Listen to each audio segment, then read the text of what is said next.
Yo, c'est Clément, j'espère que tu vas bien. On se retrouve aujourd'hui pour une nouvelle vidéo. T'as vu du coup dans le titre de quoi on va parler aujourd'hui parce qu'il m'est arrivé un truc plutôt surprenant ces derniers jours. C'est la première fois que ça m'arrive.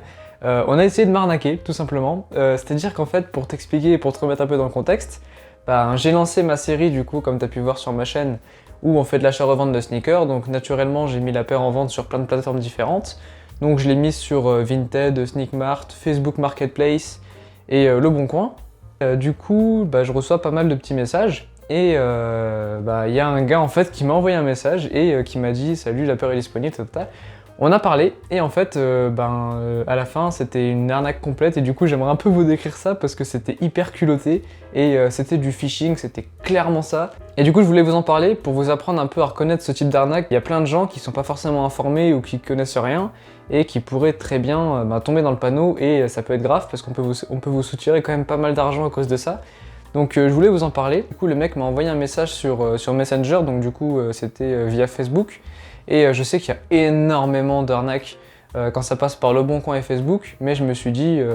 en fait, la technique d'approche du gars, elle était vraiment pas suspecte, au sens où il me posait des questions normales, et puis au début, clairement, le gars, il demandait, tu vois, si la paire était portée, il me demandait des infos, il m'a demandé des photos, il m'a même demandé une facture d'achat. Donc ça montre que le gars, quand même, il s'est intéressé un peu au monde de la sneaker, parce que tu vois, tu t'arrives pas en demandant n'importe quoi quand tu vends des sneakers, quand tu veux acheter une sneaker. Donc il a fait le gars qui s'y connaissait un peu, parce que du coup il demandait des détails, il demandait tout ce que tu demandes quand tu veux acheter une paire.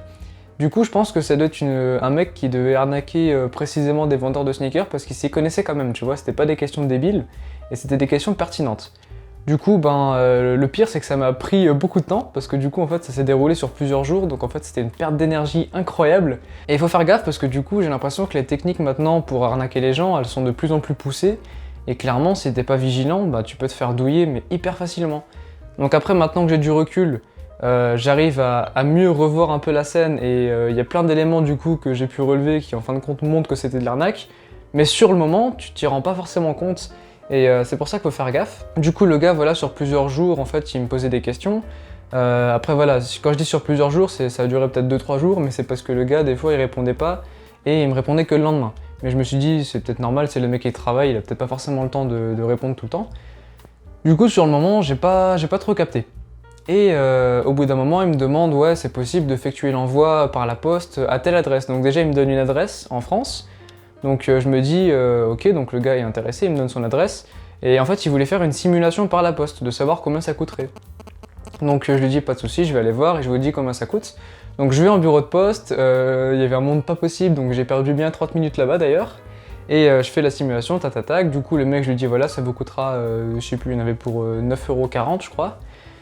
Et du coup j'ai perdu déjà 30 minutes à cause de ça, parce que c'est 30 minutes que j'ai passé en bureau de poste à attendre comme un con, alors qu'au final ça valait pas le coup. Et le mec il me dit ok, pas de souci, écoutez, je vous recontacte et normalement c'est bon pour moi. Il me renvoie un message le soir même, il me dit écoutez, moi c'est bon. Du coup je fais le virement par PayPal, parce que le mec il voulait payer par PayPal. Et il me dit il me faudrait votre compte PayPal. Et le mec il me demande prénom, nom, je crois qu'il voulait mon numéro de téléphone, adresse email. Et il m'a dit il faudrait le prix total que ça va me coûter. Donc je me dis, le mec il veut une sécurité, il veut juste mon numéro de téléphone et mon adresse email pour pouvoir me contacter. Je sais pas, pour qu'on puisse continuer de parler, j'en sais rien. Enfin tu vois, je me suis dit, ça se trouve, il veut une sécurité, parce que s'il fait le virement et que j'envoie pas la paire, tu vois, le mec il est douillé. Donc moi sur le coup, j'ai pas tilté, j'ai pas réfléchi, tu vois, du coup je lui donne mes infos. Et il me dit, ok c'est bon, j'ai effectué le paiement. Et il m'a dit en gros, vous allez devoir recevoir un appel du service client PayPal pour justement prouver que c'est bien vous et recevoir l'argent. Et moi je me dis, ok, c'est chelou, mais pourquoi pas en vrai. Comme c'est un montant qui est supérieur à 150€, je me dis ça se trouve ça marche comme ça. Personnellement, j'ai utilisé qu'une fois PayPal et c'était pour envoyer de l'argent. Donc je sais pas comment ça marchait, mais maintenant du coup je me suis renseigné et je me ferai pas avoir. Mais je me dis, ok, bizarre, mais bon, tu vois, sur le moment j'ai pas tilté, tu vois, je me suis dit je suis content de vendre ma paire, donc sur le coup j'étais pas focus sur ça. Et du coup, je reçois l'appel. Déjà, c'était un numéro privé, un mec qui était en Afrique, donc ça captait ultra mal, vraiment. Il entendait un mot sur deux que je disais et je comprenais rien ce qu'il me disait non plus. Le mec, il hurlait au téléphone. Et il me dit, ok monsieur, voilà, je vois que vous venez de recevoir un email de PayPal, nanana. Veuillez me confirmer que vous avez reçu l'email. Donc je regarde sur mon email et tout, et je vois bien que j'ai reçu une notification PayPal. Mais déjà, premier truc chelou, c'est que l'adresse du mail, c'était un compte Gmail. C'était virement01@gmail.com. Je me dis, ouais, ok, bizarre, tu vois, déjà, premier truc chelou qui m'a clairement... qui m'a mis la puce à l'oreille, je me suis dit, ça c'est bizarre déjà, tu vois, c'est pas... PayPal, ils utiliseraient pas Gmail pour te contacter, tu vois, c'est chelou, ils auraient leur adresse email à eux.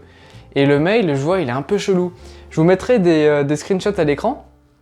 Mais déjà, je vois que le truc PayPal, il est un peu pixelisé, il est légèrement décalé.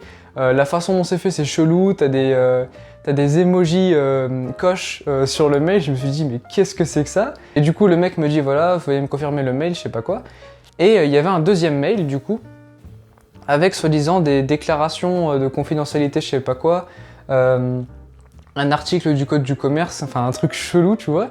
Et le mec il me dit, oui s'il vous plaît, pour me confirmer ça, veuillez me lire l'intégralité du mail, du coup, de l'article. Et du coup je me dis, ouais, ok, ça pue l'arnaque à plein nez, mais je me dis, on va voir jusqu'à où le gars il veut aller, tu vois, parce que ça me permettra du coup d'apprendre un peu comment il fonctionne.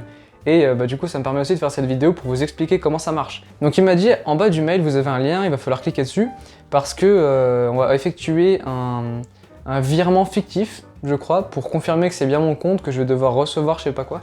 Un truc hyper bizarre. Je me suis dit, mais qu'est-ce que c'est que ça? Tu vois, les mecs, ils te prennent vraiment pour un con. Et encore, je vous dis ça comme ça, mais le mec au téléphone, il était hyper énervé, hein, énervé. C'est une expression, mais le gars, il était hyper violent, tu vois, il parlait hyper fort, et limite, le gars, genre, il forçait, tu vois, il te mettait la pression de ouf. Quand il te parle au téléphone, il dit, ouais, faut faire ça, dépêchez-vous, monsieur. Tu vois, il crie super fort dans le téléphone, et genre, il te met une pression de dingue. Du coup, je clique sur le lien, il me dit ok, ça va vous diriger vers un site, je sais pas quoi, PayPal. Et le mec il dit, il va falloir effectuer un virement fictif du montant du virement que vous allez recevoir. Donc, en l'occurrence, c'était 160 €. Et je me dis, mais qu'est-ce qu'il me raconte? Tu vois, on va faire un virement fictif de 160 balles. Le mec, il me prend vraiment pour un con. Surtout que PayPal, tu vois, pour confirmer ton identité bancaire, je me souviens qu'ils font ça, quand tu mets ta carte ou quand tu lis ton compte bancaire à PayPal, ils te font un virement de 2 centimes. Mais tu vois, c'est 2 centimes, c'est juste pour vérifier que c'est bien toi, tu vois. Et là, je me dis 160 balles, je me dis, ils me prennent pour un con, tu vois. Vraiment, faut le voir venir le truc, hein. C'est gros comme un camion. Vous allez sélectionner une carte, c'était soi-disant une carte prépayée qu'il fallait commander, et il me dit, vous allez mettre vos informations bancaires. Je lui dis, non. Je vais pas mettre mes informations bancaires sur un site que je connais pas, surtout que le site était clairement chelou, c'est un truc qui vendait, ça vendait des cartes prépayées pour PayPal, PlayStation, Xbox, des V-Bucks je crois, ils vendaient des cartes Amazon, ils vendaient tous les types de cartes que tu peux trouver en carte cadeau, et je me suis dit mais qu'est-ce que c'est que cette merde, tu vois? Et je lui dis non, genre je mets pas mes informations bancaires dans un site que je connais pas, et c'est pas à vous de me dire ouais faut acheter ça, tu vois, genre je lui dis non je vais pas le faire. Et le gars, à chaque fois que je répétais cette phrase, en fait, il avait clairement une trame en fait, sous lui. Et le gars, il avait je pense, des trucs écrits. Et en fait, il ne sortait pas de sa trame. C'est-à-dire qu'en fait, dès que moi, je répondais quelque chose qu'il n'était pas prêt à entendre, il reprenait au point où il en était. Donc en fait, il me répétait les mêmes phrases en boucle et en boucle, jusqu'à ce que j'avance. Et à chaque fois que j'avançais pas, il reprenait son point. Et du coup, c'était vraiment hyper robotisé. Et comme je vous dis, le mec, il te met une pression de dingue. Ou s'il comprend pas ce que tu dis, ou si tu sors de son cadre, il te dit « Monsieur, je ne comprends pas ce que vous dites, est-ce que vous pouvez répéter s'il vous plaît ?» Donc tu vois, genre il te dit que des trucs comme ça, et clairement ça se voit parce que c'est hyper robotique et le mec c'est pas du tout naturel. Tu sens que le gars il en a rien à foutre de toi, le seul truc qu'il veut c'est arriver à son bout, et à sa finalité, pardon, et le mec il en a rien à foutre de ce que tu lui dis, tu vois, genre il t'écoute pas du tout. Du coup, au bout d'un moment, je lui dis, vous êtes en train d'essayer de m'arnaquer, genre, va te faire enculer, quoi, genre, va te faire foutre, tu me prends vraiment pour un con. Je sais plus ce que je lui dis exactement, mais et le mec, il fait, monsieur, je ne vous entends pas. Et du coup, je le raccroche au nez, tu vois, je lui dis, frère. Du coup, je raccroche, et le mec, pendant véritablement, peut-être, je sais pas, peut-être 1 heure ou 2, il a fait que de m'appeler. Genre, j'ai eu peut-être une dizaine d'appels. Le mec, il te rappelle en boucle, Et au bout d'un moment, après, il a complètement abandonné. Mais dès que j'ai raccroché, bizarrement, genre l'acheteur, du coup, sur Messenger, me renvoie un message en me disant est-ce que c'est bon, est-ce que vous avez fait ce que l'appel vous a dit de faire. Clairement, je suis pas con, tu vois, je veux pas me faire arnaquer par ta merde. C'était clairement le gars que j'avais au bout du fil, en fait, qui me parlait par Messenger. Et je lui dis, gros, t'as essayé de m'arnaquer, genre, c'est mort, tu vois, genre, je suis pas con, je suis pas né de la dernière pluie, casse-toi, tu vois, genre, nique ta race. Et le mec, vraiment, m'a dit, genre, non, c'est pas une arnaque, enfin, vous inquiétez pas, moi aussi j'ai dû faire ça pour effectuer le paiement, enfin, tu vois, genre, vraiment une trame, pareil, il me renvoyait le même message, genre, vous inquiétez pas, c'est pas une arnaque, c'est sûr et tout. Et le mec, vraiment, genre, il m'envoyait message sur message. Et dès que je lui ai dit genre nique ta race, c'est bon, j'ai capté ton délire, enfin va te faire foutre, tu vois, genre t'as vraiment aucune race de faire ça, le mec, plus aucun message, tu vois, il a complètement abandonné, j'ai plus eu aucun appel, donc ça confirme bien le fait que c'était clairement le mec que j'avais au téléphone. La façon dont le mail était fait, du coup, comme je t'ai dit, il y avait des smileys dans le mail, enfin un truc qui est pas habituel, tu vois, dans un mail tu mets jamais ça, puis en plus PayPal il va jamais te mettre des smileys dans son mail, tu vois. Vérifie bien l'adresse du mail. Là, comme je t'ai dit, moi c'était virement01@gmail.com, enfin tu vois, un truc qui était débile, tu vois. J'ai tapé sur internet arnaque PayPal et je suis tombé directement sur ce truc où en gros c'est du phishing, où le client te demande tes informations personnelles pour t'envoyer un mail. C'est PayPal qui a rédigé l'article, c'est sur leur site.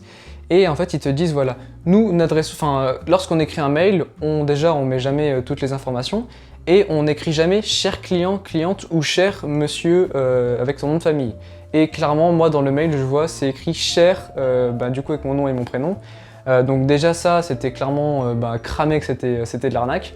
Donc renseignez-vous bien sur, quand vous recevez un mail chelou, déjà, si vous avez un doute, ne l'ouvrez pas, parce qu'il peut clairement y avoir un cheval de Troie caché dans le mail, donc n'ouvrez jamais un mail que vous trouvez suspicieux. Un cheval de Troie, c'est quoi? C'est tout simplement un logiciel malveillant, un logiciel espion, un fichier plutôt. Dès que vous cliquez sur le mail, clairement le fichier, en fait vous autorisez l'accès au fichier à rentrer dans votre PC, et là clairement il est rentré, et après pour les enlever, je sais pas comment ça marche, je crois qu'il faut réinitialiser tout l'ordi, enfin c'est un bordel. Donc un mail suspicieux, ne l'ouvrez pas. Moi ça va, j'étais sur téléphone, donc on va dire que c'est moins risqué, puis tu peux plus facilement avoir des antivirus sur téléphone que sur PC. Moi j'en ai pas sur mon PC personnellement, donc c'est pour ça que je vais jamais sur mes mails avec mon PC. Et dans la composition du logo PayPal, il était découpé je crois en 2-3 parties, puis tu vois que c'était légèrement décalé, donc c'est clairement un truc qui a été fait à la ZUB. Mais par contre un truc qui m'a étonné, à la fin du mail en fait il te dit genre attention à ne pas vous faire arnaquer, attention au phishing, je sais pas quoi. Donc le mec en fait dans son mail il te dit de faire attention au phishing alors que c'est un mail de phishing.